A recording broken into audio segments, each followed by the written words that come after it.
Uma revista publicou esses dias a seguinte afirmação: o cérebro também precisa de combustível. E aqui falamos do suprimento de glicose, sua principal fonte de energia. Por isso não dá para abrir mão do carboidrato na rotina.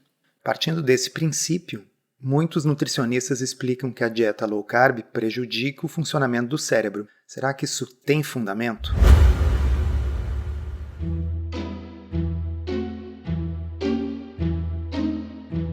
Comida sem filtro.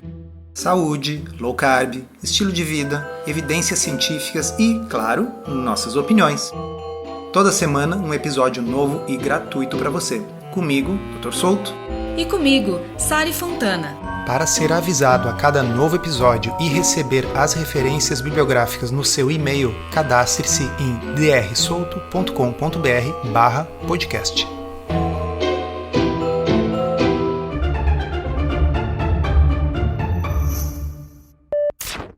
Um leitor lá da área de membros do blog Ciência Low Carb me enviou um link para essa matéria da revista e perguntou se low carb de fato poderia prejudicar o cérebro ou o desempenho cognitivo. E aí eu imediatamente lembrei de uma postagem antiga do blog cujo título era "O cérebro precisa de glicose?". Obviamente, o cérebro precisa de glicose. A pergunta é retórica, porque o que nós queremos mesmo responder é: o cérebro precisa de glicose na dieta? Porque não é a mesma coisa. Pessoal, é assim, o ser humano precisa de oxigênio. Isso significa que o ser humano precisa respirar uma atmosfera com oxigênio. Caso contrário, nós vamos morrer, porque a nossa fonte de oxigênio é a atmosfera, não tem outra. Mas a glicose o nosso corpo fabrica quando nós não estamos consumindo. Vocês viram durante esse terrível terremoto que aconteceu lá na Turquia que muitos dias depois da tragédia, pessoas eram encontradas com vida, como se elas estavam há uma semana ou mais sem consumir nenhuma glicose. O cérebro delas não morreu porque o corpo fabrica a própria glicose. As pessoas nessa situação de vários dias sem consumir nada, elas não morrem por falta de glicose, elas morrem por falta de água, por desequilíbrios hidroeletrolíticos, por outros motivos. Vale lembrar que o cérebro precisa de 120 gramas de glicose por dia, só que o nosso fígado é capaz de fabricar 200 gramas. Inclusive, o drama, normalmente, na medicina, é como convencer o fígado a produzir menos glicose.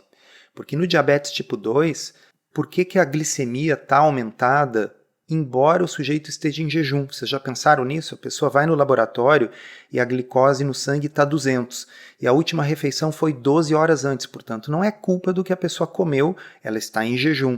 É o fígado que está produzindo glicose demais. Nós medicamos com coisas como metformina para tentar, frequentemente sem sucesso, convencer o fígado a produzir um pouco menos de glicose. Então, é muito curioso que gente que frequentou bancos universitários de cursos da área da saúde, que, portanto, estudou bioquímica e fisiologia, não se dê conta de que a pergunta "o cérebro precisa de glicose?" é diferente da pergunta "o cérebro precisa que a pessoa consuma grandes quantidades de glicose na dieta?" Porque nunca vai faltar glicose para o cérebro, independentemente do que você esteja comendo. Mas além disso, quando a gente passa a utilizar a gordura como fonte de energia, a gente passa a produzir corpos cetônicos. E os neurônios podem metabolizar os corpos cetônicos. Aliás, há estudos in vitro que mostram que o combustível preferido dos neurônios são os corpos cetônicos e não a glicose. Também é verdade que o cérebro não pode viver completamente sem glicose, porque existem células, não todas, mas algumas no sistema nervoso, que vão sim precisar de glicose. Porém, como a gente disse, nunca vai faltar glicose, independentemente da dieta. E isso que a Sari acabou de falar para vocês está rigorosamente correto. Inclusive, alguns estudos em seres humanos mostram que em jejum prolongado o cérebro é capaz de usar 70% da sua energia na forma de corpos cetônicos. Então, nós nem precisaríamos saber desse tipo de detalhe para deduzir que algo desse tipo deveria existir, pelo simples fato de que a nossa espécie não evoluiu por 2 milhões de anos em um local que tinha supermercado, farinha, açúcar, pomar para ter fruta doce em grande quantidade o tempo todo, agricultura, enfim. Então, como a nossa espécie é oriunda de milhões de anos de evolução em um ambiente no qual a glicose estava pouco disponível ou indisponível, só podem ter deixado descendentes aqueles antepassados nossos que eram bons em ter flexibilidade metabólica, em ter bom funcionamento com carboidrato e sem carboidrato. É deles que a nossa espécie descende. Então, considerando isso tudo que a gente acabou de dizer, voltamos àquela matéria da revista que a gente falou lá no início. Segundo o texto, análises já concluíram que a dieta MIND é superior às outras na diminuição do declínio cognitivo e no risco de Alzheimer. Mas o que seria essa dieta MIND? E aí eles colocam um resumo. Ela inclui 3 porções diárias de grãos integrais, 1 unidade de ovo por dia ou a cada 2 dias, 1 porção de 100 gramas de peixes de águas frias, como sardinha, salmão, cavalinha, pelo menos 2 vezes por semana, 1 porção de ave com pouca gordura no dia, 100 gramas de frango, por exemplo, meia xícara de castanhas, nozes, amêndoas, diariamente ou a cada 2 dias. 3/4 de xícara de frutas vermelhas e roxas, no mínimo 2 vezes por semana. 1 xícara de vegetais verdes escuros ou leguminosas por dia. E além dessas prescrições, a dieta MIND orienta limites rígidos para a ingestão de manteiga, menos de 1 colher de sopa por dia, queijos amarelos, frituras e fast food, menos de 1 porção por semana para qualquer um dos 3. Engraçado eles colocarem fast food no mesmo grupo dos queijos amarelos e da manteiga. É que o problema é que é uma dieta toda baseada no senso comum. O que eles estão sugerindo? É a pirâmide alimentar. É um monte de grãos, cuidar a gordura, pelo amor de Deus. Carne vermelha não é nem mencionada, porque deve ser considerada, obviamente, um veneno. E a manteiga é colocada junto com o fast food e frituras, porque, afinal, é gordura. Ou seja, é uma dieta high carb, de baixa gordura, cheia de grãos.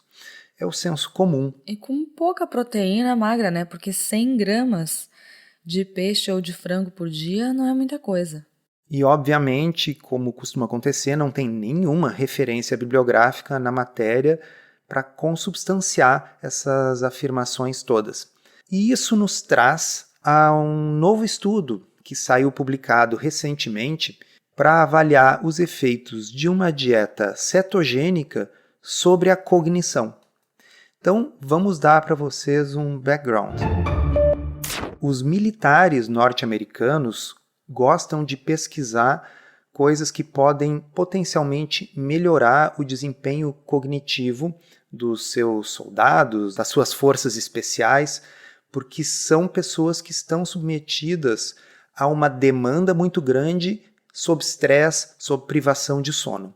Ano passado, um grupo de pesquisadores havia feito um estudo piloto sobre o efeito da dieta cetogênica em militares comparado com uma dieta normal de alto carboidrato. E eles avaliaram o efeito sobre a performance cognitiva em vários tipos de testes de vigilância psicomotora, tempo de reação, performance da memória de curto prazo, além de avaliarem fadiga, vigor, sonolência, etc. Naquele estudo de 2022, o resultado foi igual, ou seja, não houve piora da performance com a dieta cetogênica, muito embora ela seja uma dieta que não tem açúcar, não tem grãos, e o cérebro dessas pessoas, segundo o que diz a revista e que nós estávamos lendo há pouco, deveria estar derretendo, elas deviam estar em coma, né?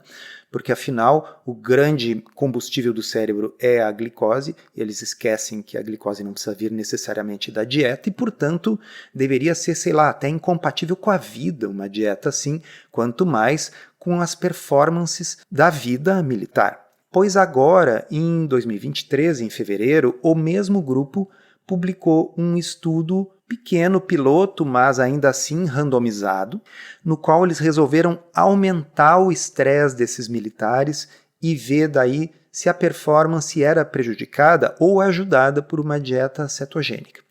Então eles pegaram indivíduos militares, colocaram eles aleatoriamente ou numa dieta tradicional ou numa dieta cetogênica por 14 dias e então os deixaram em privação de sono por 36 horas. E aí, durante a privação de sono, fizeram todos esses testes cognitivos, os mesmos que eu citei no estudo anterior. E aí, aqui, nessa situação de privação de sono, tudo foi melhor na dieta cetogênica, aquela que deveria derreter o seu cérebro, porque ela é uma dieta praticamente isenta de glicose. E olha só o resultado desse estudo. A dieta cetogênica melhorou o desempenho da tarefa de vigilância psicomotora, número de falhas, tempo médio de resposta recíproca, tempo médio de resposta mais rápida dos 10% mais rápidos e tempo médio de resposta mais lenta dos 10% mais lentos. Também melhorou o desempenho no teste de desempenho contínuo de memória, tempo de resposta e número de respostas corretas por minuto, e a disposição, fadiga e sonolência em comparação com a dieta base de carboidratos. Concluindo, a dieta cetogênica demonstrou efeitos benéficos sobre o desempenho cognitivo, o humor e a sonolência durante 36 horas de vigília prolongada em comparação com a dieta à base de carboidratos. Pois é, vocês veem que aqui o que está sendo discutido, e aqui nós estamos falando de ciência de verdade, né? Não é chute, não é coisa baseada em mecanismo, não é o que a prof disse na faculdade. No ensaio clínico, em condições controladas, o que está sendo discutido é o tamanho do benefício de uma dieta cetogênica sobre os parâmetros cognitivos diversos. Não se discute aqui se, nossa, como o militar vai conseguir fazer suas tarefas em condições de falta de sono e ainda por cima sem comer cereal matinal, sem se encher de muffins integrais. A gente precisa começar a ter conversas sérias, baseadas em evidência. Isso aqui não é um grande ensaio clínico randomizado com centenas de pessoas e talvez esse assunto nem seja relevante para eu e você que não somos militares submetidos à privação de sono, mas tem muita gente sendo desestimulada a seguir uma dieta low carb, gente que precisa, gente diabética, gente com obesidade e comorbidades que precisa perder peso, tem gente sendo desestimulada porque, nossa, é uma dieta que faz muito mal, entre outras coisas, porque faz mal para o cérebro, porque o cérebro precisa de glicose. Se você quer aprender a fazer low carb de um jeito certo, que funciona e sem loucuras, considere se inscrever no Podcurso. É um curso todo em áudio, em que a gente responde de forma prática as 50 principais dúvidas sobre o assunto. São mais de 25 horas de conteúdo para você ouvir quando quiser, com a gente e convidados especiais. Você pode conhecer os detalhes acessando drsolto.com.br/podcurso. Então, esse pequeno estudo piloto, e a gente vai deixar o link para quem está inscrito em drsolto.com.br/podcast, ajuda a corroborar um pouco a impressão subjetiva que muitos de nós temos, que muitos de vocês aí que estão ouvindo já tiveram, de que em uma dieta de baixo carboidrato, vocês ficam com a atenção, com a memória mais aguçada. Muita gente já me disse que estava preparando um TCC ou uma tese de mestrado ou doutorado e como a sua cognição ficava mais focada com esse tipo de alimentação. Portanto, não é dizer que todo mundo deveria fazer uma dieta cetogênica e aí todo mundo vai virar um Einstein. É simplesmente que está na hora dessas revistas populares e de médicos e de nutricionistas pararem de falar besteira e dizer que as pessoas não podem fazer uma dieta pobre em carboidratos porque isso vai fazer mal para o cérebro. A discussão séria, acadêmica, é em que situações faz bem e não mal. Esse episódio foi roteirizado e produzido por nós. E se você gostou, aproveita para divulgar, encaminhe para os amigos e se inscreva para não perder os próximos episódios. As informações contidas neste podcast são apenas para fins informativos e podem não ser apropriadas ou aplicáveis às suas circunstâncias individuais. Este podcast não fornece aconselhamento médico ou profissional e não substitui a consulta com um médico ou nutricionista.